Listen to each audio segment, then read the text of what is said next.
We members of the educated elite did some good things. We created the internet, brunch, and mocktails. You're welcome. We did some bad things. We designed a meritocracy designed around the skills we ourselves possess and rigged the game so we succeeded and everybody else failed. By age 12, American children of affluent kids are 4 grade levels above everybody else. By university age, rich kids are 77 times more likely to go to university or to Ivy League university than kids from poor schools. In adulthood, 54% of the people at elite workplaces went to the same 34 elite colleges. So we ended up creating a caste system. People with high school degrees die 9 years sooner than people with college degrees. People with high school degrees are 5 times more likely to have kids out of wedlock. People with high school degrees are 2.4 times more likely to say they have no friends.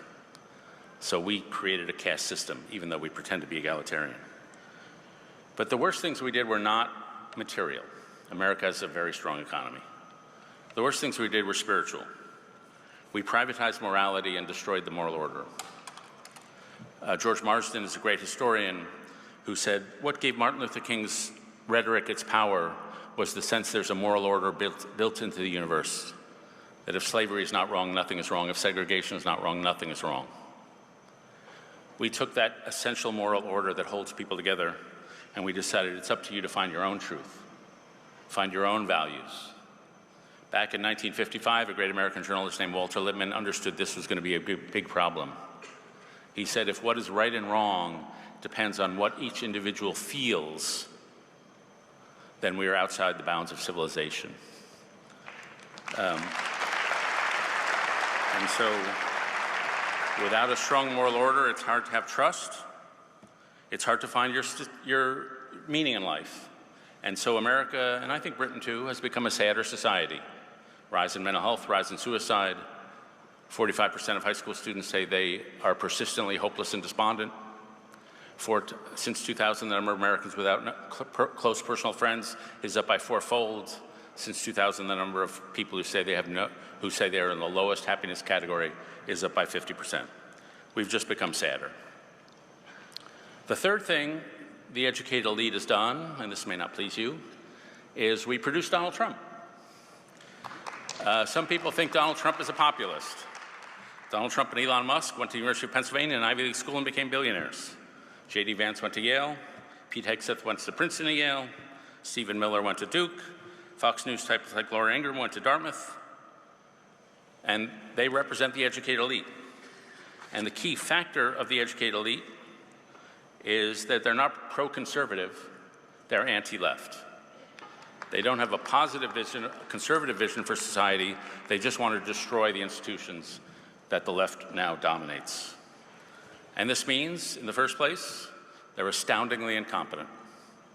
I have a lot of sympathy with what drove people to vote for Trump, but I'm telling you, as someone who's on the front row to what's happening, do not hitch your wagon to that star.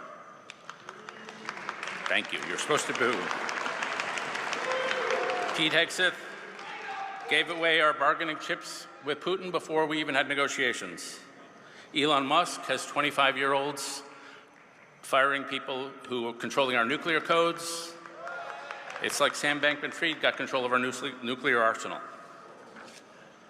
Second, elite narcissism causes them to eviscerate every belief system they touch. Conservatives believe in healthy societies are built on healthy institutions. They're anti-institutionals.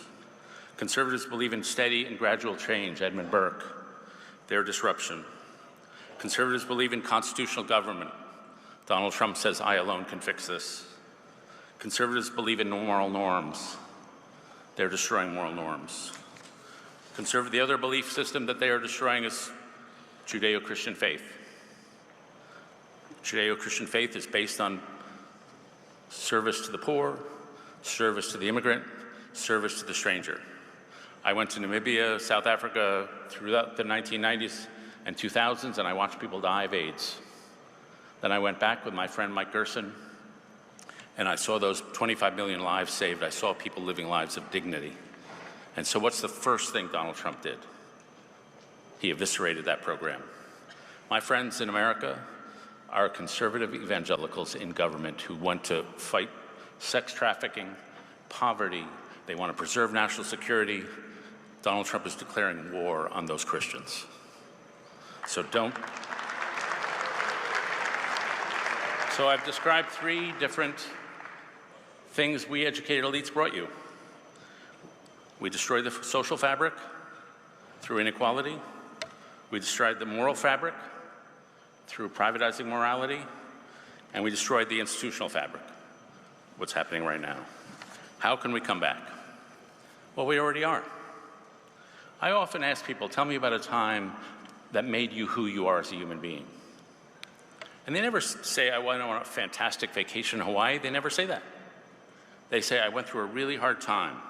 The death of someone, the loss of someone, moving away from home, entering a new vocation. Paul Tillich, the theologian, said those moments of suffering interrupt your life and they remind you you're not the person you thought they were. They carve through the floor of your basement of your soul and they reveal a cavity below, and they carve through that floor and they reveal a cavity below.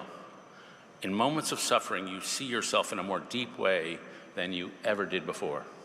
And in those moments of suffering, you can either be broken or you can be broken open. And people who are transformed decide, I'm going to be broken open. And nations that are going to be transformed by moments of suffering say, we're going to be broken open.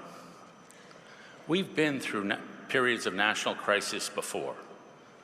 Across the world, nations have constantly hit a spiritual and cultural crisis and then revived. This country between 1820 and 1848. I was here in the 1980s. Britain recovered in the 1980s. Australia in the 1970s, Germany and Japan after World War II, South Korea in the 1980s, Rwanda after 1994, Chile in the 1990s. My own country, we've done this again and again. We've grown not through a happy, merry ride. We've grown through a process of rupture and repair when society and culture is in crisis and we figure it out. 1770s, the old colonial order had to go. Sorry. 1830s, the East Coast elite had too much power. Andrew Jackson brought in an era of populism. 1860s, the slavery order had to go. Abraham Lincoln brought forth national redemption. 1890s, we had failed at industrialization. We had a civic renaissance of all these civic organizations that filled in the hole and created a sane society. 1960s, the conformist culture of the 1950s had to go. And we had the changes that came there.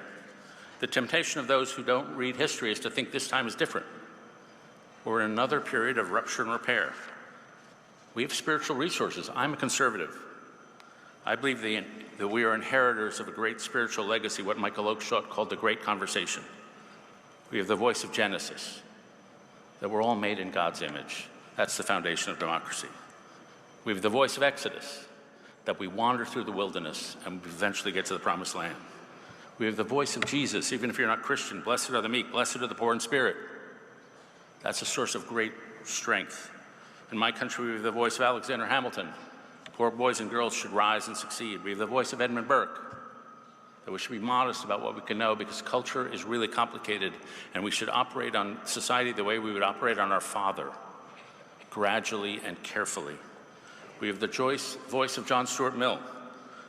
We value diversity and pluralism because it leads to what he called adventures in living. When you have a spiritual, moral, and relational crisis, the job is to shift the culture. And we are moving, I think, from a hyper-individualistic culture the last 60 years toward a communal culture. I didn't like the social justice movement, but it was an attempt to find community. I'm not particularly a big fan of MAGA, but it's an attempt to find community. Culture change is about a shifting of the heart. It's about providing new answers to the question, how should I live my life? It's about soulcraft.